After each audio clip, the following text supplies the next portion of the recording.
Not only British fighters are on the front lines, but also American volunteers are being seen increasingly more on the front lines in the fight to retake Raqqa, ISIS's de facto capital. One U.S. veteran, actually, who's fighting, said that described going to the heart of darkness in fighting ISIS, grabbing it and getting control over the heart of darkness. So we're seeing hundreds of volunteers, and we have seen hundreds of British and American volunteers on the front lines, not only in Syria, but as we've seen, Iraq as well. And some even have lost their lives. In fact, last month, 2 American and 1 British fighter were killed in battle. That said, as for the fight to retake Raqqa, let's pivot to that. U.S.-backed fighters, the Kurdish YPG and Syrian Democratic Forces among them, have encircled the city and made advances, recent advances, and continue to along the Euphrates River bordering Raqqa to the south.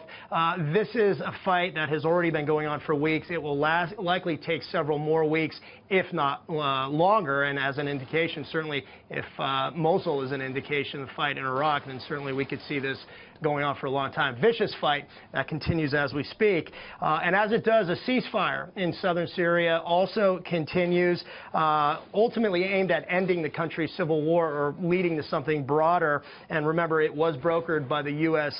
and Russia. Now, Sunday, Israeli Prime Minister Benjamin Netanyahu said that Israel opposes the ceasefire. Initially, he had said Israel welcomes it, but that Israel has its red lines, including preventing Iran from a military establishment in Syria, in particular, along the border with Israel. And the Prime Minister's views, the opposition to the ceasefire, is really, some say, a departure from what they call his staunch and unwavering support of the Trump administration and the Trump administration policies. Now, U.S. officials haven't commented on the Prime Minister and Israel's opposition to the ceasefire, but Russian Foreign Minister Sergei Lavrov said that Israel's interests will be considered in the ongoing ceasefire discussions, and also, he said, control of the so-called de-escalation zones along the borders of Jordan and Israel in southern Syria. Heather, back to you.